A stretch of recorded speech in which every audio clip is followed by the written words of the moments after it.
Praise the lord. దేవుని నామానికి మహిమ కలుగును గాక. దేవుని వాక్యాన్ని ధ్యానం చేద్దాం. లూకా సువార్త 13వ అధ్యాయం 13వ వాక్యం. ఆమె మీద చేతులుంచగానే ఆమె చక్కగా నిలవబడి దేవుని మహిమపరించెను.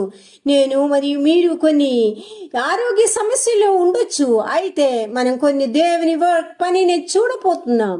18 ఏళ్ళ నుండి నడుము వంగిపోయి ఒక స్త్రీ గురించి ఉన్న మాట చదువుతాం. విశ్రాంతి దినమున ఆయన యొక్క సమాజ మందిరంలో బోధించుచున్నప్పుడు 18 ఏళ్ళ నుండి బలహీనపరిచి దెయ్యం పట్టిన ఒక స్త్రీ అచ్చడి ఉండెను. ఆమె నడుము వంగిపోయి ఎంత మాత్రమే చక్కగా నిలవడలేకుండెను.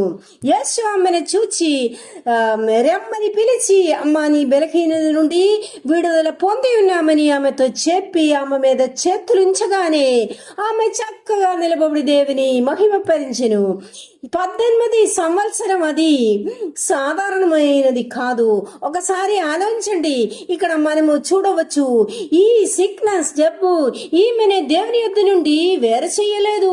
చాలా మంది ఈమెను చూచి నవ్వచ్చు, అంతే కూడా ఈ స్త్రీ ఆరాధన ఆపలేదు. ప్రతిరోజు ఆరాధనకి వెళ్ళింది.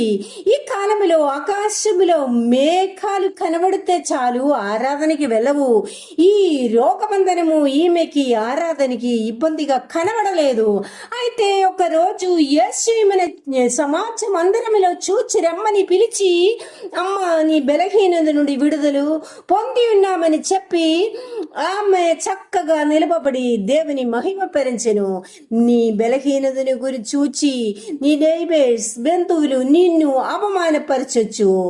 అపోస్తలుల పౌలును శరీర బలహీనత లేదా? అప్పుడు దేవుడేమన్నారు? నా కృప నీకు చాలు. ఎంత బలహీనతకుండా వెళితే కూడా ఆరాధన మానుకో, దేవుని మహిమపరించుము. దేవుడు నీ ఎడల గొప్ప కార్యము చేయబోతున్నారు. ప్రియమైన దేవుని బిడ్డ, మీరును విడుదల పొందాలని కోరిక యేసునుంది. యేసు ద్వారా ఉన్న విడుదల వస్తే మనం అనేక మందికి చెప్పుతారు, దేవుడు నాకు విడుదల ఇచ్చారా అని. యేసు పిలిచారు, తర్వాత ఆమె మీద చేతులుంచారు, అక్షణమే విడుదల పొందారు. యేసు ఉంచితే నీకు విడుదలే.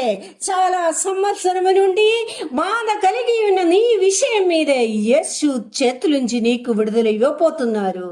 అయితే ఇంకా నీవు అందే, ఇది నీ యొక్క ఎండని చెప్పిన వారము ముందర నీకు గొప్ప విడుదల కలుగునుగాక. నీవు ఎప్పుడును నిలబడకూడదని అపవాది యొక్క కోరిక. అయితే దేవుడు నిన్ను దేశంలో గొప్పవాడ చెయ్యబోతున్నారు. ఈ సందేశాన్ని విశ్వసిస్తే మీరు దేవుని మహిమను చూస్తారు. హల్లెలూయా. God bless you.